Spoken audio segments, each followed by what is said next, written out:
I just don't take it. I'm going to. Oh, yeah, dude, I made Close cards. Oh, that's not bad. Oh, again. Well, no, because you wouldn't call it quick. You probably die in my card, but everyone would die. Because it's like, but then each card, I mean, you put this card, you can go to different places. So, just, you'll take a lot of branches, just have to have.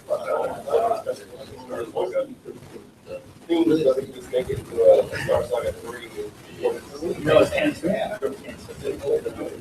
But you can die multiples. Yeah. What's that? 100 gold. Here's one, you get exposed to the spot. You get jumped in that. Wow, that's mostly that.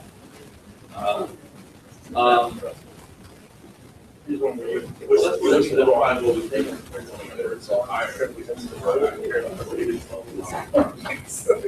mostly it's Alright. I think it's the thing that would you pay.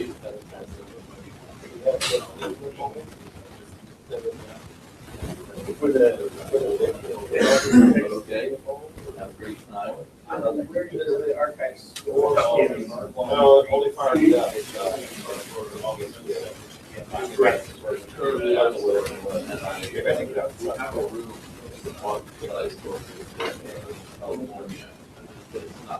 Yeah, but you could shut it off. This is what all these jobs have like.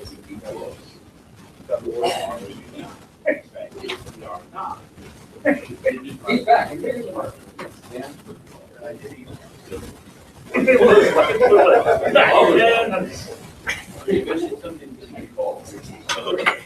I didn't mention it, but yeah.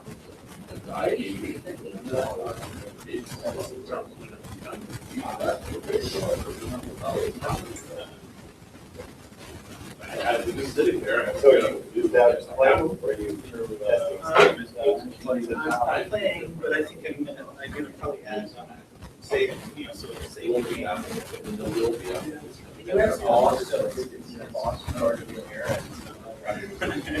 Just big number. Play a spreadsheet. My friends. It kind of looks like a spreadsheet. It's over Slack. Now we're running Slack now. Yeah, I freed up. And I have a stacks. Stacks. They're all in one place. Yeah. So the walk to where they go. Shows the lack of commitment. Yeah, he's gonna do AI. Yeah, but it's gonna be all. AI. Yeah, doing a mechanical turn. Well, we'll be playing against the same player.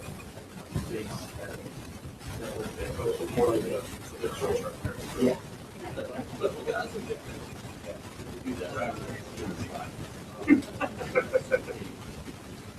Hey, John.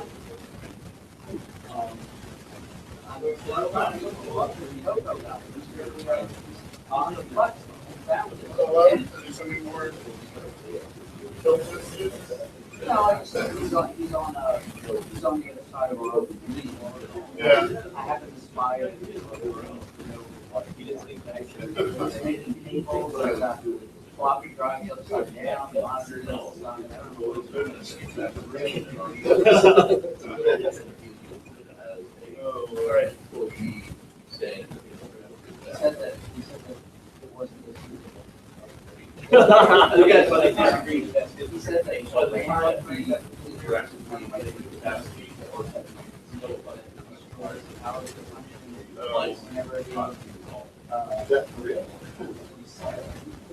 Well, so, those cocoa guys, they say a lot of things. You might be comparing it to the But I mean, one here's that's the thing about that. that's moved to this ramp. It's a lot of power. He said they found out it was 98% more efficient. Yeah. And that's Well, if he doesn't want to take it home, I'll be everything. Yeah.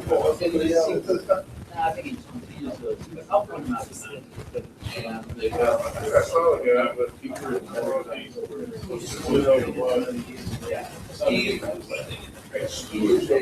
Yes. No, it's got board level.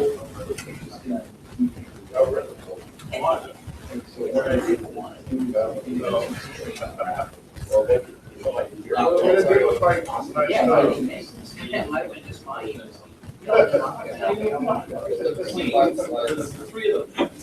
Should I?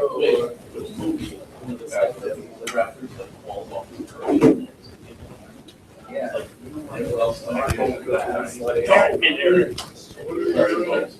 My board decorations, so we're doing that street on our bench. So I'll be done.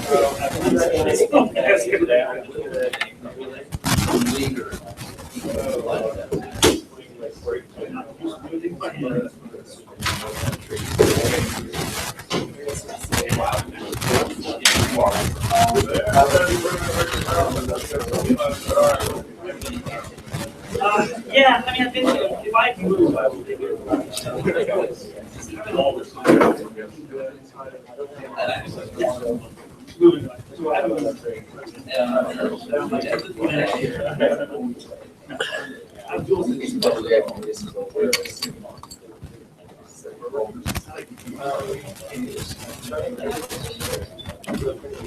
Don't actually slow. I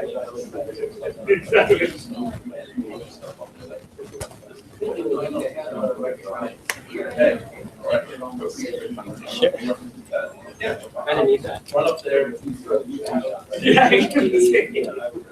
Hey, We didn't see that, my wife said, let's go. Okay, are we doing this thing? We are ready. Put it up.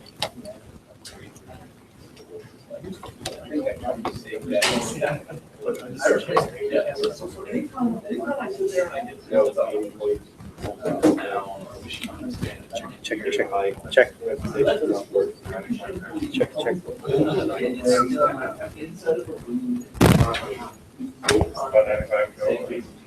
There's 105 total, and I'm on 60. Oh, my Yeah, goodness. check. Do you need the, It takes 5 minutes. But once I had the idea. I really like the lighting that you've had with, like, where the lights are off and that one's on. yeah, we did that. I think it's Lawless Legends. that again.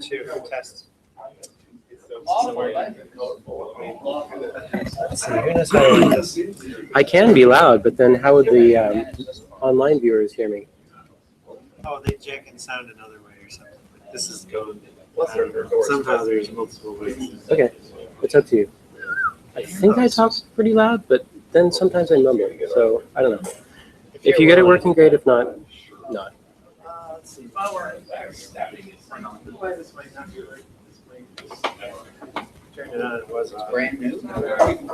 Oh, Was this one? Test. Yeah. So this, do you want to click to your land? Really close or right there? Probably good. So good? Yeah. That works. Talk, talk, talk. I'll give you a big ol' hug. This could go in your pocket, clip to your belt, and And Oh, yeah. glad to see you. All right, so that is there. I'll go. You're up to that. get the sticker. Yeah. All right, that'll work.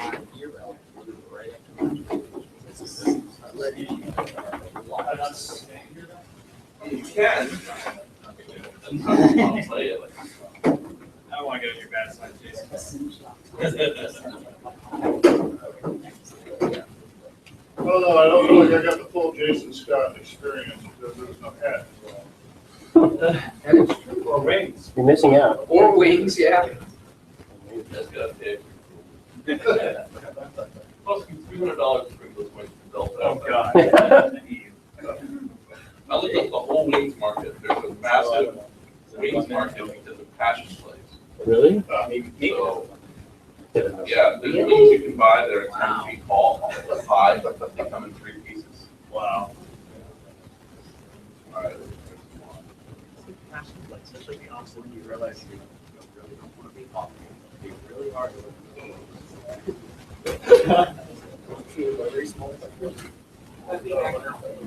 I'd rather be fat girl. This is Juice GS. This is a quarterly apples magazine available as a hard copy. Oh, okay. And, It's the cover good. base is actually quite less. Impressive. I remember. Yeah, this is emulation. Well, I'm in on The one Steve did. Stream only. GS Plus, that's what I was. Promise us better that. It's all the last issue. Definitely not And then done. there are parts When you do, they teach the fact that we can't set Which those reminds me, now that I have my rights. Okay, fancy. people figure everything. It puts a thing in their machine to run it, so people. How anybody here distributing apples to the wolves? If they know what to do. I remember one of my friends showing him our book stream, we stream our books. One of the pages is perfect tip form, like they're just. This is the kind of modern. It's perfect, scheme we yes, need. Yes, exactly. This is the modern scheme we need. All right. I am ready to go. Again, we're ready to go.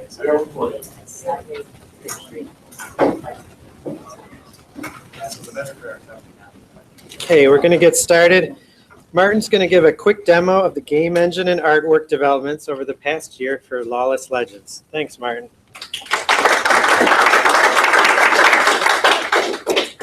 Thank you. I'm just going to kind of dive right in. For me, it's been a very busy year. Pretty much half my year was taken with projects for my 80-year-old dad. So my role this year has been enabler for other people's work. So most of what I'm going to show today is my gluing together of other people's work. So here we are in the game. You'll notice we have 2D now. Isn't that exciting? We had 3D last year. It was barely hooked up. Now we have. It's hard. 2D was a lot harder than I thought it was going to be. There's a lot of math involved, surprisingly. And so this engine, the 2D engine, was written by Brendan Robert. And I think I have a special key to go, yeah, super fast. So it's a fast 2D engine. So we're just I'm looking for, ouch, that smarts. Oh, those are. Those are cacti. I'm not looking for that. No, I'm not looking for that town. I'm trying to, there's a town way north of here. So this 3D engine, or this 2D engine, is actually paging stuff in from the disk as you cross into different sections of the map. So the map can be up to 5,000 tiles across and high. You're looking at 22 by 23 tiles right now. So the map can be enormous. That was part of my enablement work today. We had a 2D engine, but we didn't have a way to load the tiles in dynamically. So I did that.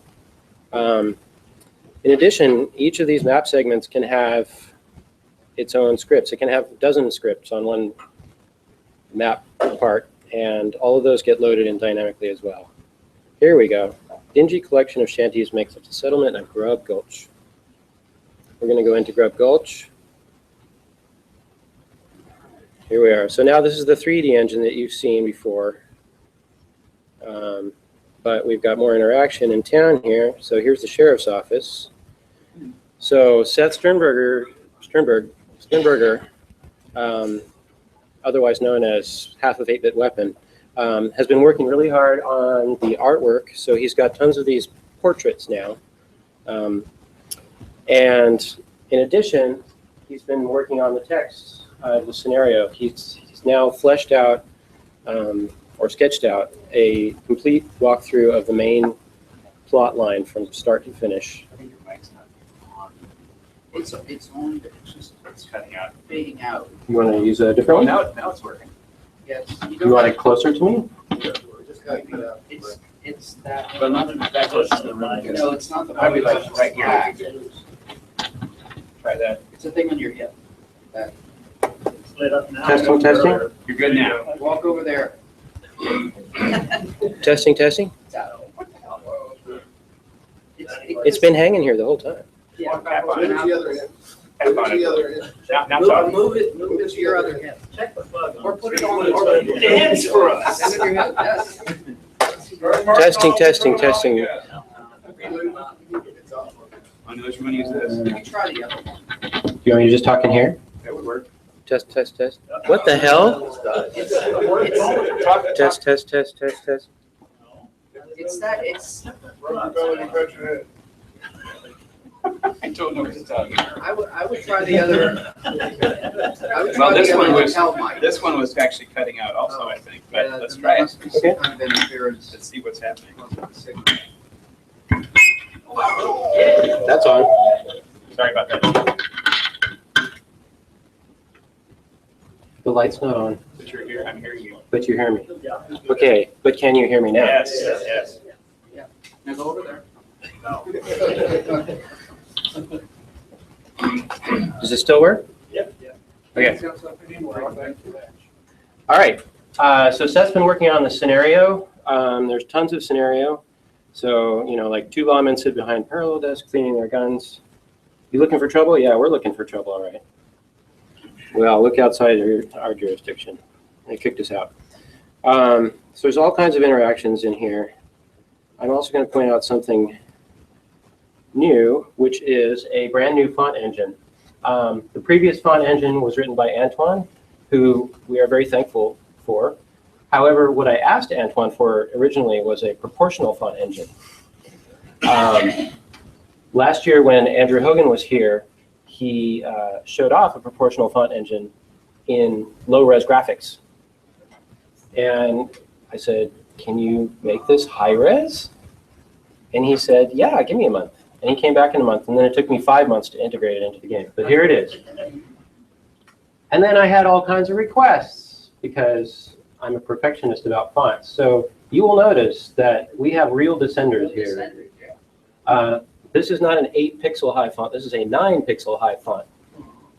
And some of the letters like W actually looks good because it's 9 pixels wide, not 7 or 8 pixels wide or whatever it is. So he did a lot for us. His engine does all kinds of cool things like underline, boldface, inverse, shifting the lines up and down in squiggles, centering. So it's really a beautiful, beautiful font engine. You awake in the evening. We slept at the hotel. Oh, look, it's nighttime.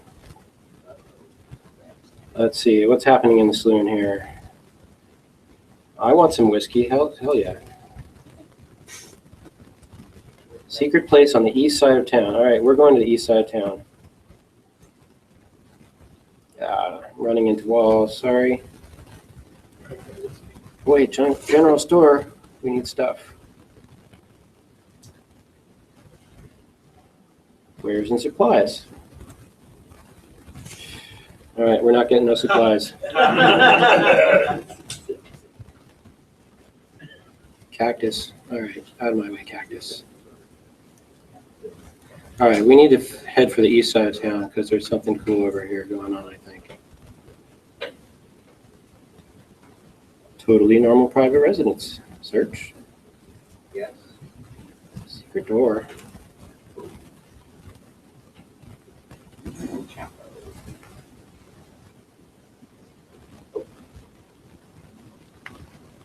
So here's a preview of combat. This is totally faked in. It doesn't actually work, but let's pretend we shoot. So the big project for the upcoming year is, graphics are basically working. We really need to flesh out the gameplay. And so we were working on the game engine. Last year it was kind of limping along with many, many bugs. Today it's pretty stable. Let's see, how do I get out of this place? No, I don't want to do that again. So at this moment, that's just a scripted sequence. It's not actually. That is just a scripted sequence. But that's an example of what it would be like. Right. You kill the robber, he shoots you, you kill the robber. Yeah. It's RPG combat. What can I say? All right, we're leaving. We're going into the wilderness. I think there's another town. Atmosphere. I like it when Seth adds it. So I haven't added any of this stuff. Seth does all of this text, and I'll show you the tool that he uses to do that. Hey, there's the village. So the map is enormous.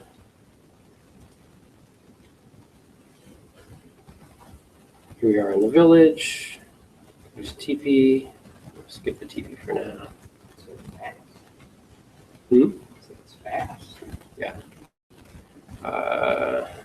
Let's go visit this TP. Whoa. Village's energetic core.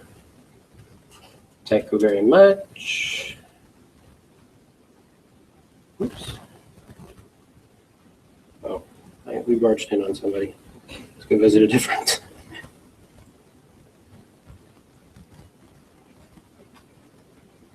There we go. So that's a feel for what the game looks like graphically. It's a little bit of a taste of the scenario. There's a great big scenario that's going to be coming at you at some point. I'm going to show you a few other things. The main activity is on our Facebook page. There is a website, lawlesslegends.com, but this gets updated more often. There's a live video demo today, huh?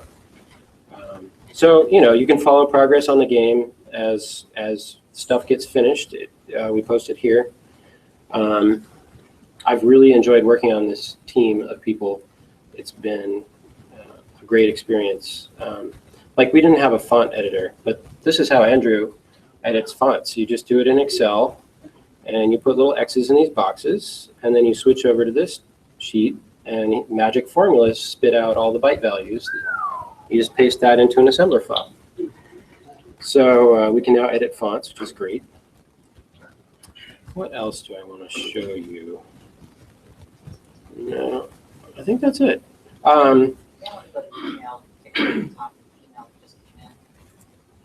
Check top email. Oh my God. End of presentation. It's attached. No way, really?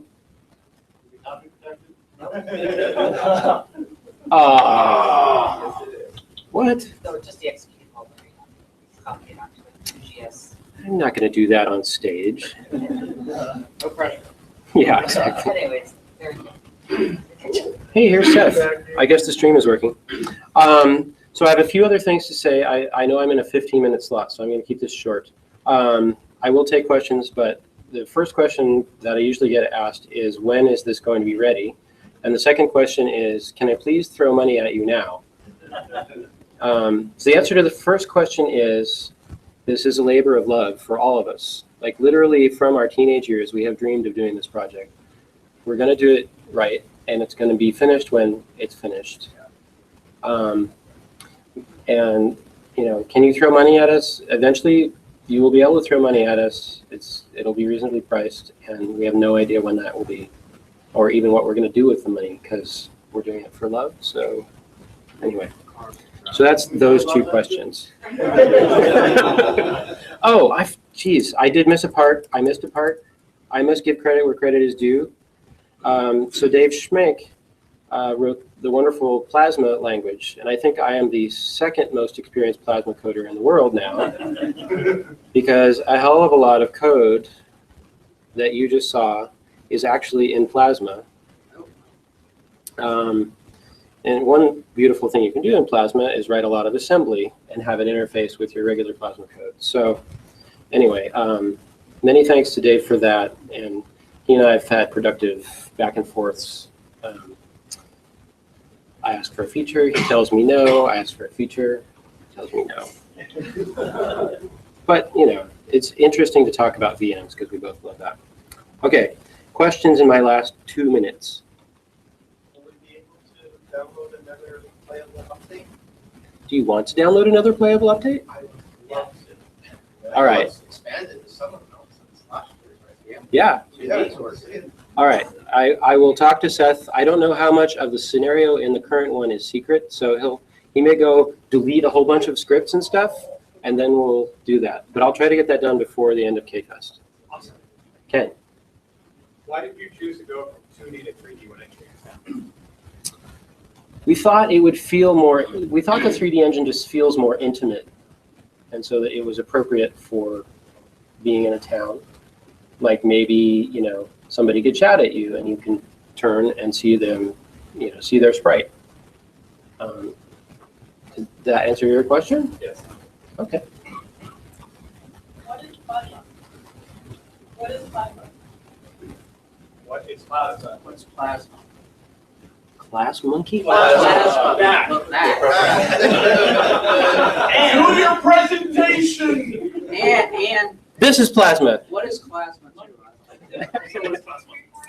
Plasma is a little language for the Apple II. It compiles to bytecode, so it runs pretty fast. It runs, roughly the speed of Pascal.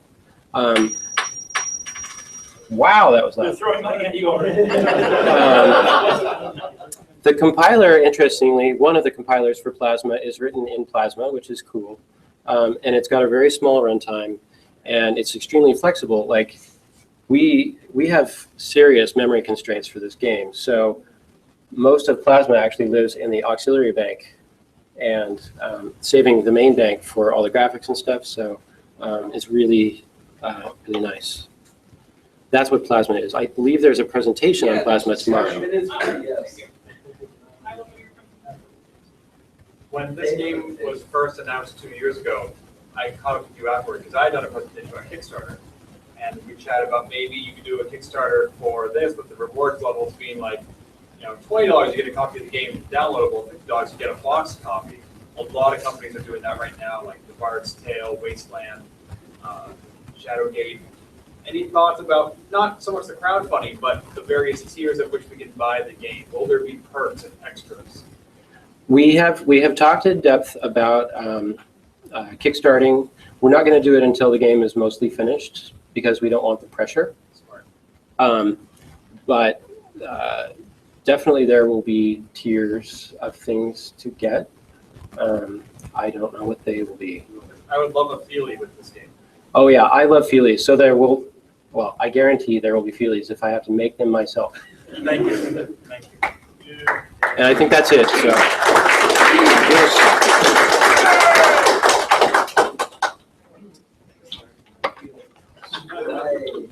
We are going to roll right into the next session. We have perspectives on Apple from the Atari side.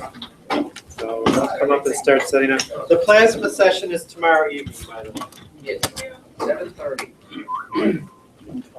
This one works.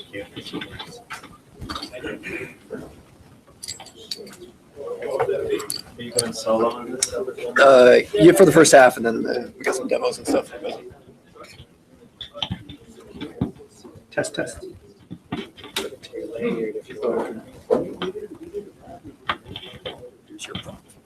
Prop, thank you. Test. If we get through this whole presentation without Quinn saying "Boo Atari," she can have this sticker with an Atari on it.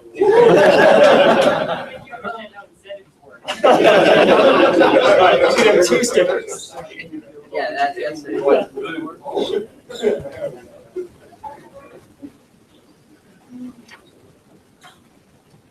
So Rob's going to do the first half, and then he's going to bring up 2 other folks to help him out. Thanks, Rob. All right.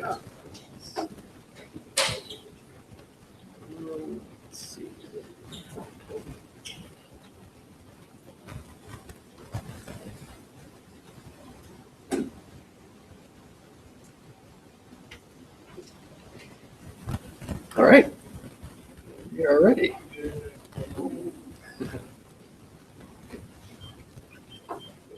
All right, so I am Rob McMullen. With me are going to join me later, Kevin Savetz and Wade Rukowski. We are Atari podcasters. Kevin's been to KansasFest the last couple of years and just talked it up and said even welcoming Atari people. So I'm pleased to be here. It's been a lot of fun so far. My podcast is on. I cover magazines and games. I'm doing like a chronological review of magazines, starting when the Atari was first released, and then every month I look at new magazines and kind of summarize those. Kevin started the Atari 8-bit podcasting world. He and 2 co-hosts do sort of like the the open Apple equivalent for the Atari, where does news, current events, and current topics. And Wade is kind of like me, more of a, we focus on one particular aspect, and Wade does productivity applications. And I just want to announce here for the first time that all three of us, none of us are 4 a.m. So. All of you are 4 a.m. I thought about that, but I didn't want the pressure of living up to that. Plus, we'd have to hack Atari, or we'd have to hack Apple games on these huge Atari 810 disk drives, which are bigger than the computer itself. So, for me, this is my first Apple II experience. We had these Bell and Howells at school, and apparently only like 5,000 or 10,000 made, so pretty rare. Does anybody have one of these in their collections? And they're Apple II Pluses. So this is pretty early on. I got into them, I think, in '81 or so. And just some of the games that I remember: Sabotage, one of my favorites. The Bile Stove, I don't know if you remember that one. And then some of the Silas Warner's, ABM, I think it was. And there's a game that I've been trying to remember. There's like a scramble game, scramble-like. It was like a very early game where you could both drop bombs and shoot forward. I've not been able to locate it, so I don't know if anybody. Speed Dragon? It was I don't know if you think of it, just let me know, because I've been kicking myself trying to find it. So. Yeah. So I thought it'd be fun to compare the Apple and Atari corporate history a little bit. Apple is it's pretty linear. I never remember this kind of era of the CEOs. Yeah, yeah. And I looked at the stock price, and if you chart the stock price, it's kind of there's a little bump here and goes down, and then there's exponential when Jobs comes back. So the timelines we're talking about, the Apple I was early, and then the first Apple II is 77, and so the Apple II line. I guess the Apple IIe was actually the longest lasting one. The GS had the most powerful of the Apple IIs. Then you get the Apple IIIs, the Macintoshes, and stuff. So compare that to the Atari timeline. So Atari went through a lot of different iterations. It started with Nolan Bushnell and Ted Dabney. They were the founders. They started it in 69, I think. I can't remember now. Maybe a little later. 71, I can't remember. But they started with their first game was Pong. They tried to get this company called Syzygy. And it turned out in California there was a company already using that. So they submitted to the California board, or the corporate board, some names, and the California accepted the name Atari, it's essentially equivalent to like check in chess and then in the board game Go. Their first logo was this kind of odd combination of there's a little S and A, like Syzygy Atari, but shortly after they went to the famous Fuji logo. So it's kind of hard to take in this. I purposely made it a little bit confusing just to be more impressive. But this little chunk here, Key Games, was a fake competitor that Atari set up in order to. It was like they wanted to convince people that there was more competition in this field. So they created this wholly owned company to make it look like there was more stuff out there when the early arcade games were coming out. This is all sort of pre-consumer stuff. The ruse was sort of found out fairly early on. So, but then Midway and other people came in. There was right at this point is when Warner Communication bought out Atari, and then Nolan Bushnell was forced out fairly shortly, and then brought in a guy named Ray Kassar. He sort of this era, the Warner era, up to about here, like 84, 85. This is sort of the era of the 8-bits that I kind of associate with the 8-bit computers. They, I have a little, where's my 8-bits? Oh, down, I don't know if you can see that back in the back, but the 8-bits lasted till like about 92. But sort of this era is what we think of as Atari. And then as a guy named Jack Trammell, was the owner of Commodore. He got forced out of Commodore, took his money to Atari and bought Atari from Warner, split it off. So the Atari Corporation continued on. Then Atari Games was owned by Warner for a bit, and then split off. Midway bought them, and they had a little subsidiary called, I always call this Tengen, but I think it's Tengen. Or is that the other way around? Tengen? No, I don't know. I don't know. I've heard it both ways too. So Jack Trammell then took Atari for a few years till he gave it to Sam Trammell to kind of run, as Sam Trammell's his son, or one of his sons, and then ran it until they decided to merge with this hard drive manufacturer for some reason, essentially to get seats on board to kind of like bring the money into the corporation so they could use it without giving it back to the shareholders. So they did a reverse merger into JTS, which then lasted 6 or 8 months. And then the assets for Atari were bought by a French company called Infogrames, which I always pronounce as Infogrames. But that shows my French, high school French does not work for me. And then the name Atari lasted until, well, it still goes, it's still on actually, but it's like a zombie chipmunk shell of itself. You know, it's a like shell company to license stuff. And Still play Hashsteroids at Denny's. At Denny, yeah, right. And then they can still mess with Jeff Minter. Yes. So if you notice over here, there's a little bit of Steve Jobs over there. You guys probably, as Apple people, probably know, well, obviously know more about Steve Jobs than I do, but he was twice an Atari employee. He was before and after his travel to India. So he worked as a technician, and he brought Woz. So the Atari at this point, this is the Bushnell era. Atari at this point was very open about having people come in from outside. So Woz would come over, he'd play video games, he'd stay late, worked on Pong. He actually designed chip reduction for Pong that was never actually put into production because it was like non-manufacturable. It was too intricate. But the engineers at Atari couldn't believe how much he reduced all the chip count. But as Apple has so the design of the Apple II. There's no single person in Atari, because Atari by this time was enough of a corporation where they had meetings and stuff and design committees and whatever. So these are some of the famous people in the Atari world that you guys haven't heard of. Maybe Jay Miner, if anybody knows Amiga. Joe DeCure actually was the guy who designed the SIO serial protocol for the Atari. He then went on to work on the USB protocol. George McLeod designed some of the video stuff. Doug Neubauer designed the famous game Star Raiders along with the Poke Chip. But yeah, again, we don't have a single Woz person.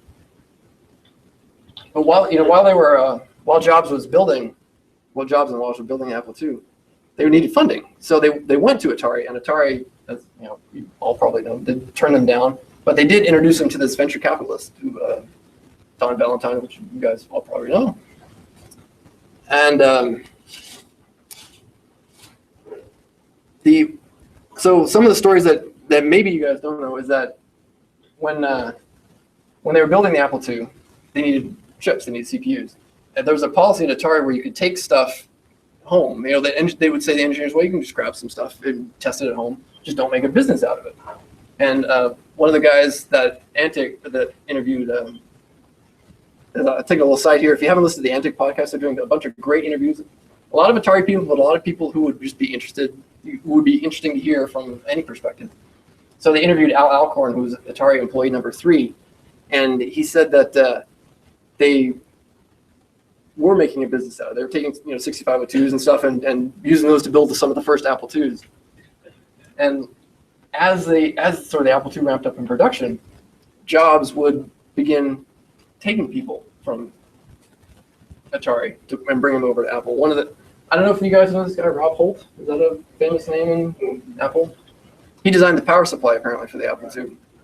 Well, he was an Atari employee, and Al Alcorn said that you can ask Rob Holt, consult with him, bring him whatever. So Jobs, I guess, waved a bunch of stock options in front of him, jumped over, and so Atari wanted to stop the jobs from poaching people. So they what they did is they designed this Apple II clone. They did it internally, and the engineers at Atari hated the idea of it. And so what the Atari management was convinced of is that the engineers that would leak, the engineers would tell people that they were working on this Apple II clone because they hated it. And in fact, that's what happened. So Jobs then called up Atari and said, okay, message received, won't poach any more people. So that is the story of the Atari Apple II clone. And I was talking to Michael Sternberg just yesterday or day before. I guess these are the original Apple paddles. Check out this Pong system here with these Atari paddles. So I guess, yeah, little buttons there. These didn't have the buttons, but. Which one was first? So this was in 70, 75, 76, something like that. So I don't actually know the story about this. I know clearly they were, I don't know if they got the manufacturer to build them or if they just ripped them off from Pong and drill holes in the side or what. But so there are definitely some Atari connections here with the Apple. So just some timelines. So the Apple II, it was really, almost 2 years. It's almost a half a generation ahead of the Atari. So the first systems, or late 79, really not commercially available till early 80. Well, while the Apple II had quite the, so we're really looking at comparing the Apple II Plus to the 400 and 800. And then, I put the two GS down a little bit further because to me, when I was in the Ataris, it seemed like the 2GS was a competitor like the Atari ST. It seemed like it was so advanced and so much, graphically and sound-wise, so much closer to the ST than it was to the 8-bits. I always kind of assumed it was the ST competitor, but I guess really the Mac was that. So it's really, the CPU is the same, essentially, 6502. I guess while the Atari runs at 1.79 megahertz nominally, there's DMA contention on the bus, so it actually reduces it by up to almost 50%, 45%. And so really, effectively, it's the same clock rate. We do there's some coprocessors here. I'll talk about that a little bit. The shielding, they had ROM cartridges.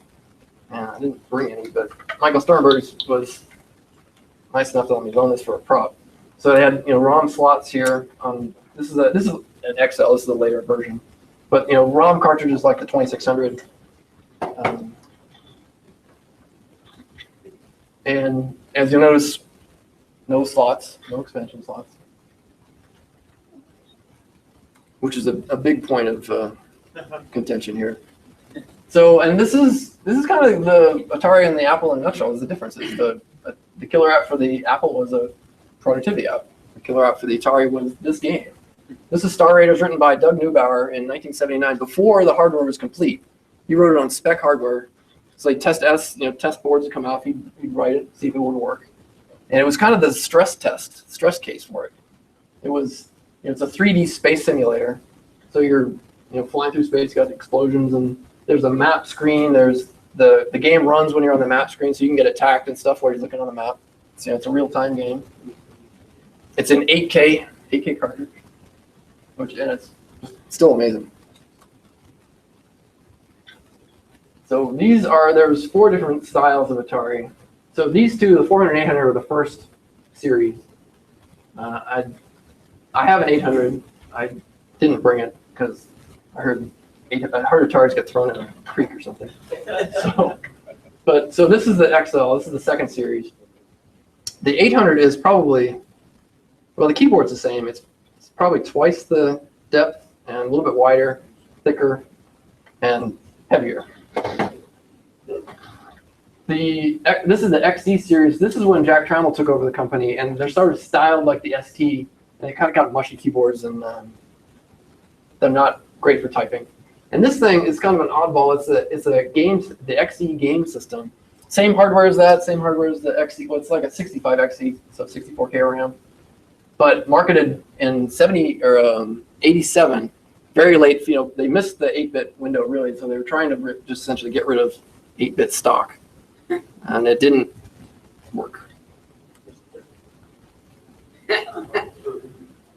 So this keyboard is, You thought the Coco had a baby. yeah, this is terrible. It's terrible. It's not designed for typing. This keyboard was designed because of Star Raiders. Originally they were going to market the 400 and the 800 as a computer and a game machine. They intended to not have a keyboard on the 400. It was just going to be a game, like a console. But because Star Raiders was so good and it had keyboard commands, it forced them to put a keyboard on their low end game system. But it honestly is not. It's not meant for typing. So. It's very pretty though. Yeah. So here's the big long slide. So Atari is sort of, if Atari did one thing right, it was make stupid marketing decisions.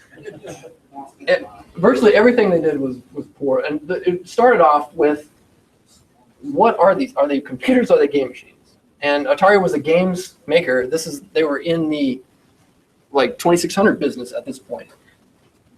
So they could not they wanted to make a personal computer, but they could not figure out how to market it. So in magazines, as I'm looking through magazines month to month, one month it'll be, we're a games machine, it has all the graphics capabilities. And the next month it'll show VisiCalc, and we're a productivity app. They couldn't figure out how to market it. As they sort of were able to cost reduce some of the chips and get into a smaller package, this 800 XL was not their first XL machine. They ran a 1200 XL, which was a bit longer. It didn't have the expansion, but they changed the OS. And one of the problems with Atari was they didn't release the documentation for developers outside of Atari. They wanted to control the developer market, kind of like they did with the 2600. So a lot of the developers would, they poke the hardware, find what works, but it was tied to the 400 and 800. And the XLs, they move stuff around in the OS, and so games would break. So this 1200 was a sort of a 6-month-long failed experiment that cost too much, and poor OS, no developer support. So they redesigned it again to the 600 and 800 XL. But then why have two of those? Why make two machines that are about the same? But 600 XL is a little bit shorter. But why build two? Then the Trammels came in and tried to cost reduce everything again, but it was just poor XUGS. Yeah. The designers wanted slots. They saw the Apple II, they saw the expandability. They were forced by the FCC to do that. So this is the motherboard of the 800. So this big aluminum shell was the result of Atari having to comply with the FCC rules for radio interference. Because Atari was an established company, they were known as a consumer company. They figured that the FCC would be on them about the rules. They couldn't slide in, so they had to do it. So they had to figure out some way to reduce the shielding around it. So the OS, there's a card actually underneath this. Oh, it's actually this card. So this is the 6502. That's the Antic, and that's the GTIA. They reside under this little shell here, and everything is encased. So the magnetic radiation is very low, but it means they had to design a different bus, or they had to design a serial bus to do something. Yeah. Why would Atari do that? Apple came out ahead of time. Apple was out early. So they got grandfathered in. No, but Apple didn't market the machine to consumers directly. If you wanted to hook this up to a TV, you had to go to some other manufacturer. I forget the guy's name, but all he did was design an RF module. It basically comes down to the fact that the Apple didn't come with the RF modulator. Right. The Atari did. Yeah, and because they were marketing this to people with TVs, they had to make it consumer. They had to follow all the rules essentially, and so Apple got around it, and I think Jobs told the guy that, oh, you probably sell a couple thousand of these RF modulators. I think he sold like 100,000. I don't know what it was. But so anyway, the FCC had to follow, or because of the FCC, they had to make this. So that means they had to design this serial protocol, which meant that the peripherals had to be smart. There had to be a CPU in the peripheral. So that's one of the reasons why the disk drive is so big, is it's got another 6502 in it.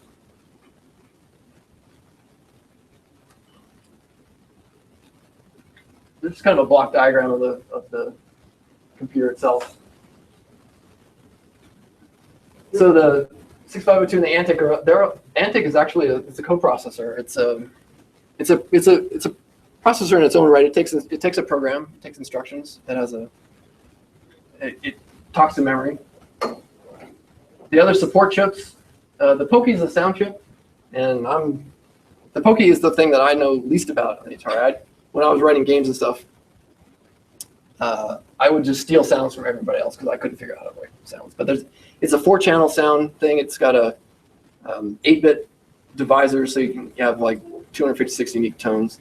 You can combine the 4 channels down into 2, and you can get 2 like with a better range fidelity. I threw this together. It's probably too small to see, but this is just kind of a comparison of the memory map of the Apple and the Atari. You know, it's a 6502, so they both have the 0 page in the stack. On the Atari, you've got 3 pages of these OS shadow registers. And there's some scratch stuff. There's this thing in the Atari. There's something called page 6, which is one page that the OS doesn't touch. So you can put any sort of user land programs in there, and the OS will never touch that. Yeah, just one page. And everything else you've got to tell, either change low mem or change high mem, and then the OS won't use it. But this is something that's available to all. In later versions of the Atari, they had a bank from 40 to 7F where you'd swap in your other banks of RAM. Where is that on the Apple?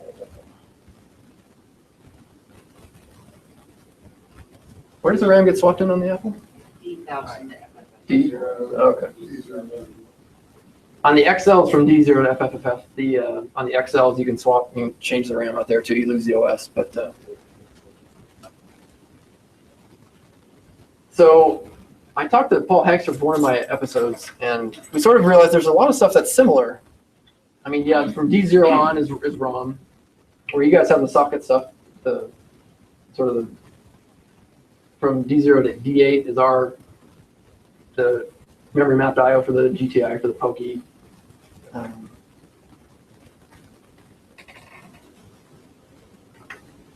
But yeah, they're closer than I thought. So, yeah, I had one of those. Anybody have one of those? No. So this is Atari's first game system. It had 128 bytes of RAM. Yeah. It had a 6507 processor, which is a 6502, but it had fewer address lines. You can only address 4K of ROM. So the initial ROM cartridges were actually 2K, but you can only address 4K at once. And so later on, they would bank switch ROMs, and you get like 16K or 32K ROMs. But this machine is the basis for the Atari 800 system. This is the 800 is the evolution of that. It's remarkably similar. Have you ever heard of a book called Racing the Beam? It's a great book. This is a great audience for you. You should all read it. It's a dissection of the 2600 and how it works. So because it had 128 bytes of RAM, there's no frame buffer. There's not enough room. So you had to actually beat the electron gun and change the colors as you go along. But this is, it's not sustainable for a consumer system. So what the Antic processor is on the Atari, it automates Racing the Beam.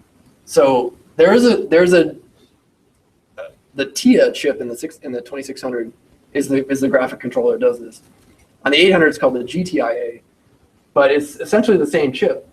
The Antic feeds it instructions, and it draws stuff as it goes. So yeah, but the Atari is slave to the TV. So it runs at 1.79 megahertz, which is half of the NTSC frequency. There are, I stole this picture straight out of Racing the Beam. I changed it though. There's 114 machine cycles from the start of the horizontal blank to the end of the frame. So there's 2 CPU clocks two color clocks per machine cycle. And a color clock is sort of the smallest resolution, the horizontal resolution you can get on NTSC. So let's see, if we look at the horizontal blank, there's 68 color clocks here and 160 color clocks on the visible screen, which limits the resolution on the Atari to 320 pixels because you can do half a color clock on the high-res modes. But this is,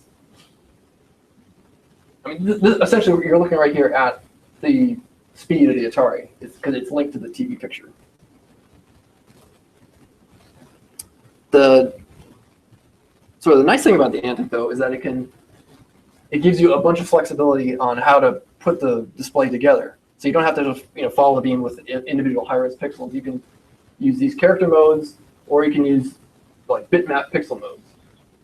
And it provides stuff like horizontal and vertical scrolling. And one of the nice things about the Atari is that you can put screen memory anywhere and in any order. So each line of the display list can tell it to look for whatever bit of memory you want. So another one of my episodes of the podcast, I interviewed a guy who ported Sabotage, the Apple game, directly to the Atari without knowing the internals of Sabotage. He took the object code and changed it such that he mimicked the Apple display, all the interleave stuff, with an Atari display list, and changed the sound and a few more small things, but got Sabotage to work on the Atari without knowing anything about the internals of Sabotage. No, wait, on an 800? On an 800. Okay. Yeah. No. Yeah, sorry, on 800, yeah. But using the stuff you can get on the display lists. And so here's I wrote a basic program yesterday to do this. So this is the plain text mode. This is a 40 column. This first line here with all this stuff is the normal text mode. It's 40 columns and 8 pixels high. And then so these are the ones in the spaces in between are the various graphics modes you can get. There's a sort of a small a single height and double height, like big characters, and then these are these tile modes for scrolling games. So they're 5 color tiles that only take 40 bytes per line, but then there's 24 lines or so. So it's about a K for a screen, rather than high res screen is 8K. And then there are various bitmap modes with either 2 or 4 colors. But I wrote this in BASIC. I created a display list and put some memory in there, and it pops it up.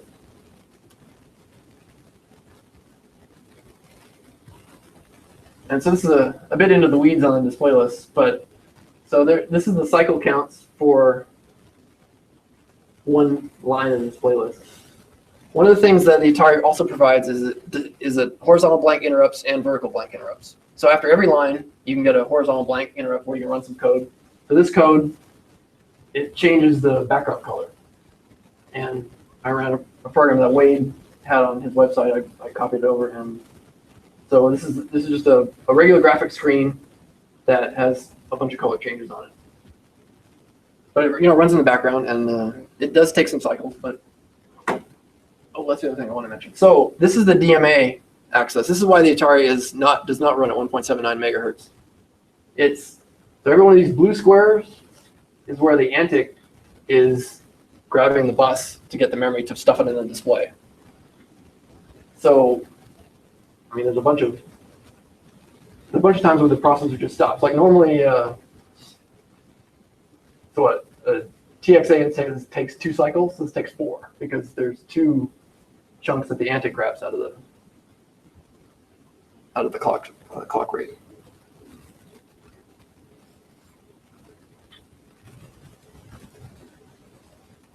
One of the other features is player missile graphics, which are essentially overlays onto the top of the place field. So here's a little basic program that sets it up, and I just stuffed values into it.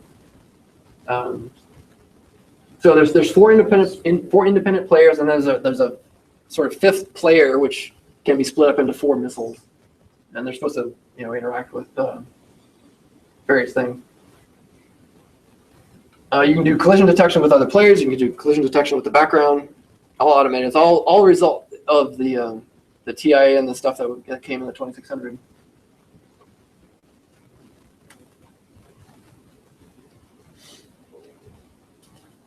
So looking very low level at the pixel selection, I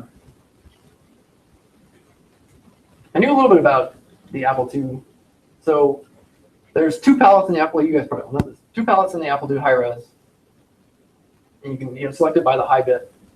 But the pixels are reversed, so the low bit actually gets mapped to the high section. And I was having a hard time like getting this graphic, but then Chris Torrance has the assembly lines book, and so I got that and flipped over to chapter 20 and looked at it and had a great description of all this. So if you want to look at high-res graphics, I'd recommend picking up the book. The Atari is mapped straight in, just low bit maps to low bit, and there's 1 bit per pixel modes, and there are 2 bit per pixel modes. So you can get 4 colors on the in exchange for horizontal resolution. This is the color palette. There's 256 colors. There's like 16 shades and 16 hues.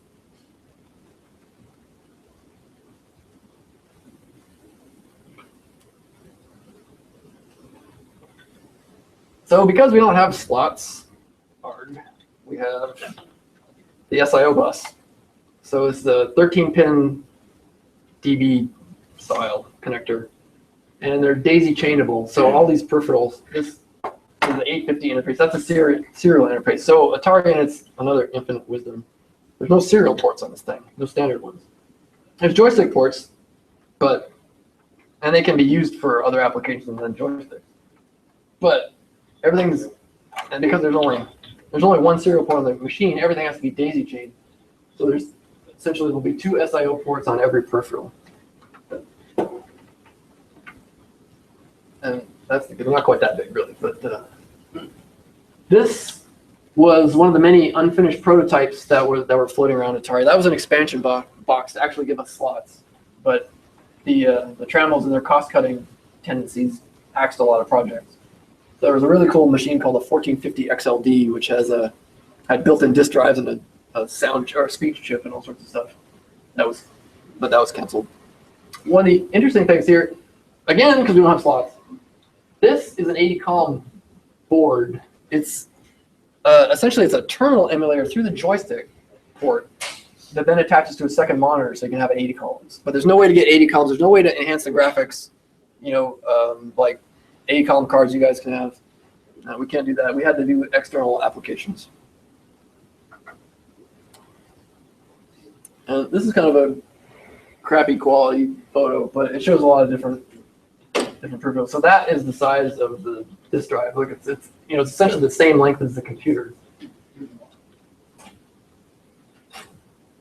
And this is a little 40-column printer, and it's about.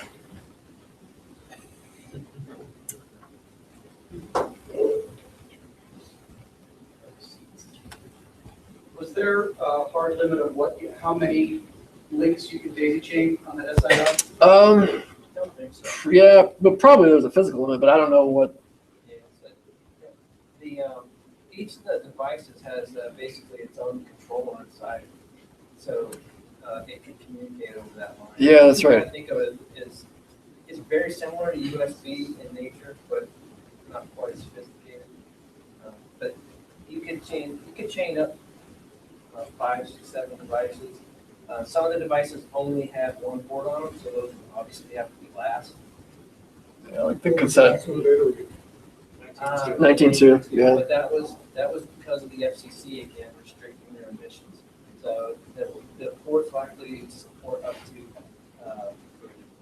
57.6 reliably and up to 127 with errors. So in case you don't know, this is the best game of all time. This is Jumpman. This is Shots fired. Mule, no, Mule. Mule is a very good game. I agree with that. There are a lot of good games on the Atari. We'll demo some of those in a little bit. So there's a couple screens of just comparing how similar things look. So, this is our DOS was a menu-driven DOS.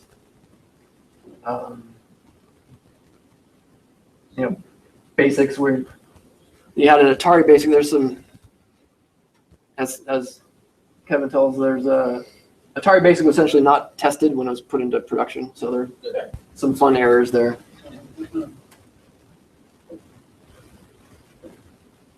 So we wish we had 80 columns.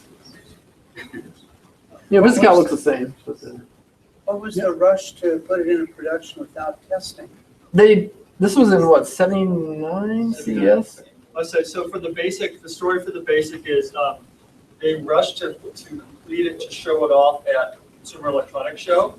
And so they finally did it. They had a demo to show off. And then some bright person at Atari went, okay, well, it's done. We need to manufacture these, and took it off to manufacturing without thinking to ask anyone, has this been tested? Are you actually done with this? And it was actually really good for being an untested product. But it was only a couple of bugs, but in a ROM, that's a big issue. So it was just because probably just one person was stupid. I don't know if that person was in management with that. It's not good enough. We'll blame marketing, as we do. The high-res mode is really similar. We have artifacting stuff, except we don't have the second palette choice. It's just one palette. But a lot of the high-res games were ported directly over. The difference being is there's a seventh. The 8th column is missing. So there's 280 pixels across high-res on the Apple, and 320 here. So there's 40 columns missing. So that's why the screenshots here look a little bit. The aspect ratio looks a little different. Here's some games you might recognize. So that's with Artifact. Those are the colors you can get on the Apple II. This is the high-res mode in the Atari, and this artifacting is probably not turned on in this emulator. But you get 8 colors at 2, which are the same. So 6 unique colors on the Apple, and then there's only 4 that you can get on the Atari. So Karateka on the Atari is actually using the Graphics 7 mode, which is 160 by 192, 4-color mode.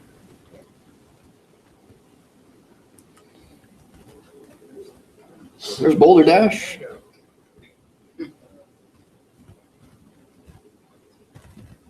And here's some Atari-only games, and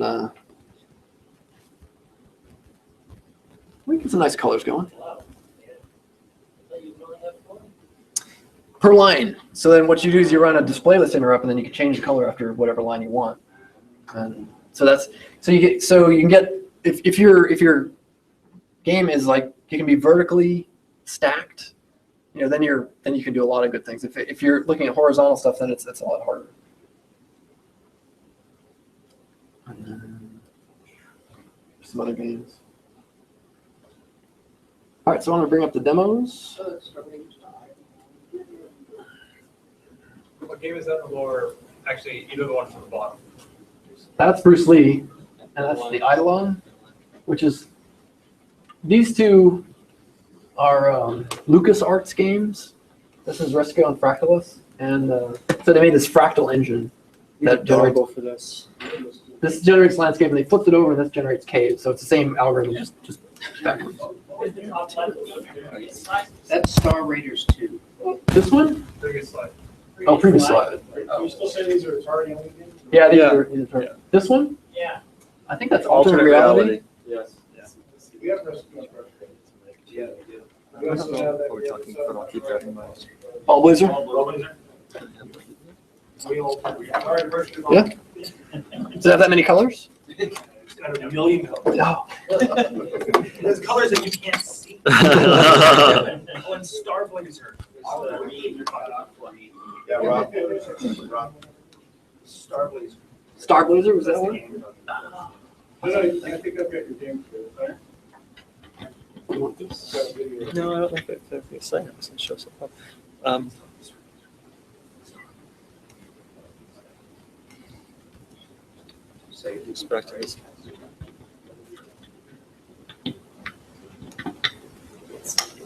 Oops. All right. Not sure I have anything there. There we go. Woo! Thanks. So I got the easy part of the demo, and I know we're pretty much close to out of time anyway. Show off some games and demos and things in the simulator. So this was a famous demo called the robot demo that impressed people for a minute. That's all it does.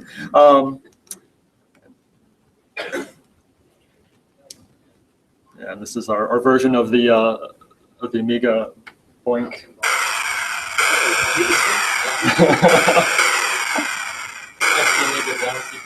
Yeah, there's a version with the bouncy ball too, but gotta use the Fuji.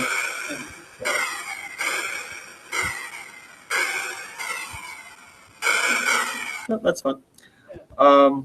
And this is another. There was a big demo scene in the Atari world where people in Germany and Poland and stuff would make crazy demos, but these are the kind of the officially sanctioned ones that Atari put out, and maybe it would be running in the store or something.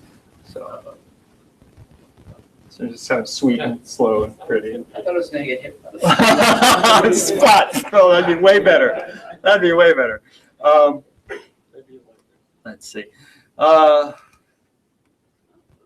Load Runner should look pretty familiar. This was, I think, more of a very close port. I mean, we thought we even start you off with this guy. This is like not scary, something familiar. We don't want to freak you guys out. Look, it's just Load Runner. Oh, look, it's very nice, very sweet.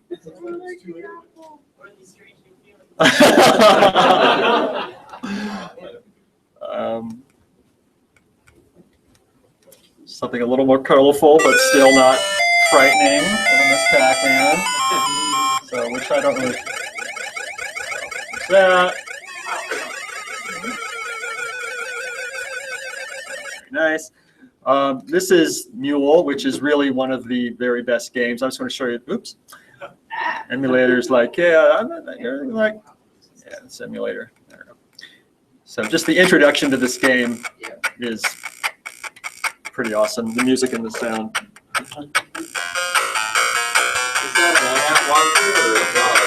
That's a mule, a multi-use labor element.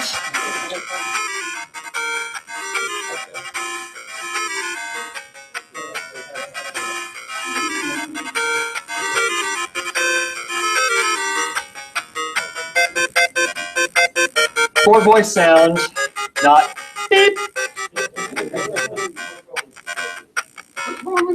Sorry, I can't hear you over the beautiful music coming from the Atari emulator.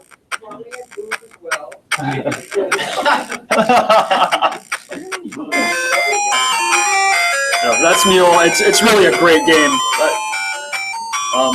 It's if you have a bunch of players. It's a pretty involved game, I think. Right? It's a pretty involved game. It's like an hour investment of time, but with four people, it's. No, I just wanted to show off the intro screen because it's kind of fun and there's good music. This is a great game. I'm not sure I have the right. No, this will not work under this machine I'm emulating. I need to change to a beefier fake Atari. There we go. Right. Oops. What did I do? I don't know what I'm doing. What do I do? What I'm doing here? You. There we go. This is just a pretty colorful, more recent game called Yoomp.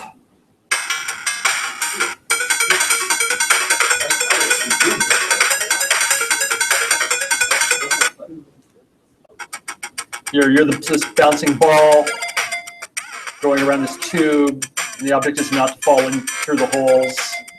So you go through, and it gets very hard and a lot of fun. You can jump. So, this is.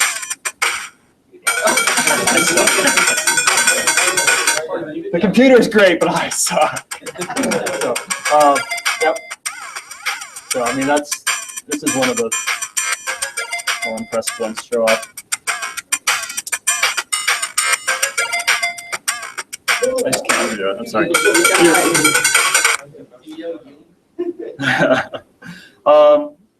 So let's see.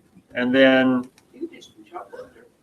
yeah, oh yeah, I'll show you this other version of Choplifter. Here's a, yeah, to the pole position. This version doesn't talk. Yeah. I think Very qualified. Yeah. Thank you. Yep, so there's, Hold on. Whoa.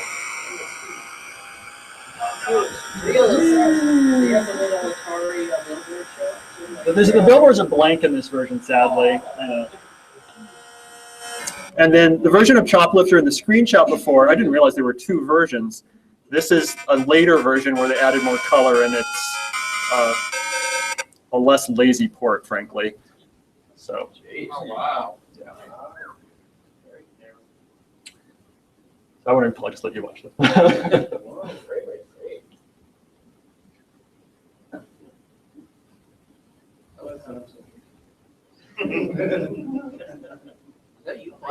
No, it's the demo mode because I want to actually show you how the game works because I'd be dead in a ditch already. Yeah. So yeah, that's Choplifter. Yeah. I don't know how we're doing on time. If you guys have any questions, I'm gonna close the. So in the April issue of it was like April Fool's issue of one of the magazines. This is like when the STs had come out. They did this thing about how you weren't using your Atari 8-bit anymore, and you wanted to lay it to rest in a positive way rather than put it into a closet. So they invented this program called Paperweight, which found the secret self-destruct vector in the computer and would kill your Atari in a dignified way. So as we answer any final questions, I'm going to let this run. You can watch an Atari die, even though it's not a real Atari. And it's not really. Are you sure? Are you sure?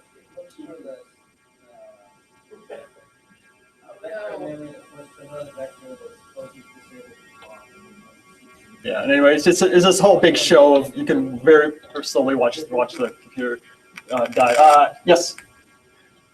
With software being distributed on cartridges instead of copies for a lot of popular titles, was there as much of a weird scene or a pirating scene? There was an enormous piracy scene in Atari, and Rob believes that piracy killed the Atari. And it wasn't just piracy; it was also stupid marketing decisions and stuff. Yeah. Yeah. Huge piracy scene. Cartridges were maybe not as easy for the average guy to copy, but they were copyable.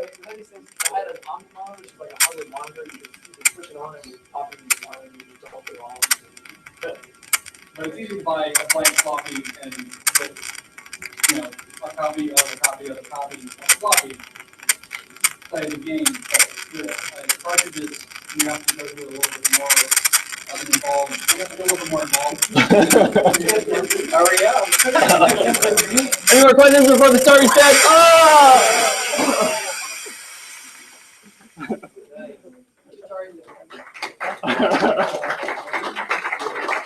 Yes, Martin. I'm just curious, sales figures of Commodore, Apple, Atari. Okay, a Commodore was enormous. 17 million is the figure I've heard for. Yeah, it was the first computer to sell 1 million units, far and above Apple plus Atari plus TRS-80 combined. Commodore beat it all. Apple versus Atari. The estimates of the Atari I've heard of anywhere from like 2 million or something, but a lot of that was weird. Atari lied about how many, they develop software for our platform. We're selling, X million a year, or whatever it was. It's complete bullshit. And so it's hard to get some real numbers, So I don't know the Apple versus Atari answer myself. But I know that, Atari was lying liars. The keynote speaker last year, what's her name? Margot. Yeah. She had announced what she did was fascinating. Instead of asking these liars, she called the stores to say, how many have you sold? And then started calling all of the vendors to get the data for the sales for her magazine, rather than taking the company's words for it. Yeah. And some of the software companies I have interviewed, the CEOs, they're just like, oh yeah, we went to the Atari market because we were told they sold, there was this many units out in the world, and it couldn't possibly have been true. I actually wrote an Atari 800 game called Racing Destruction Set. Oh, I excellent. love that game. I love that. And yeah, I think the sales came out to be about 3,000 units. Yeah, sorry. Yeah, And, it was that bad. and pirate copies, probably about 30,000. It was EA, right? That was EA. And I played it on the 64, and it was one of the places I figured out the 2600 hertz tone was in the squeal. On the 64, it would cause the, the dial-a-joke things to hang up like half the So is anybody developing new stuff at all? Like, you guys, for example, or? There's a pretty active scene of Atari people developing new stuff. There's a group, I think, that's facilitating it quite a bit in Germany called the ABBUC, the Atari Bitbinder User Club, and they have an annual, actually it's going on right now, an annual contest of software contests, and people, maybe there's 10 or 20 entries a year, and some of it's really good. They also have, kind of as a side note, and something you guys might have fun with, is a 10-line basic programming contest, and people see what they can do, best program they can do in 10 lines of basic, and that's a lot of fun. It's impossible to win because the winner this year was pole position. It was a pole position clone. That was really not bad. Yeah, so. Is that 10 line 2015 at the top? Yeah, I think I did a good one that I'm proud of, and I don't know if this is it. So, I can't find it. Now, any other questions? Yes. Do you have hardware like CFFA, Ethernet, for Yeah. Atari? Yes. People, all sorts of new hardware is coming out. I recently, let's see, what else? There's a Veronica project recently, which it's a plug-in cart that puts in a faster processor and memory upgrades. Somebody did a 6809. Right, that was Boise. Yeah. I actually have the memory upgrade upstairs and SIO, it's a USB adapter, and a CF cartridge. This is my 10-line program last year. It's called Abduction. Wow. So you're the space alien, and you're trying to abduct many of the little running around guys as you can. You only have a little bit amount of power, and you have to use your limited power to abduct people. As you abduct people, you get more power. So I did this game and fun, fine. I played it. My best score was like 27 or something. And then some guy wrote a book and mentioned this game, and in his screenshot, his number of abductions was like 300. It's like, wow, you're way better at this game than I ever was. So yeah, this was one of my favorite little program that I wrote. Wait, you wrote that? I wrote that in 10 lines of BASIC. When? Last year. And it's already been mentioned in a book? Somebody wrote a book about all the 10-line programs, the 10-line Atari BASIC programs. It had the listings and screenshots and descriptions of them. Wow. Yeah. There was maybe 30 entries, so it was a good little. 10 lines of code? Yeah, sure. Also, it's 10 lines of book. 10-line book. I need to. Is the beam part or showing up the code? I'm sorry. Is the beam made up with the code?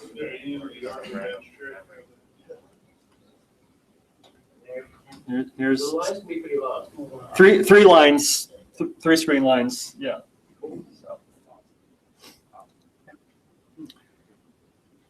Any more questions? Comments? No comments.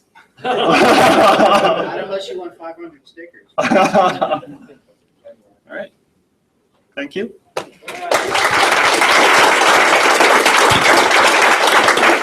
Very respectful. Yay!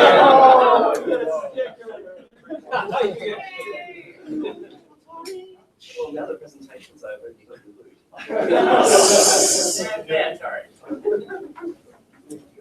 Okay, we're going to move into the workshop, so people can feel free to, if you can use the room the way it's set up, great, but if we need to move some tables, that's fine too.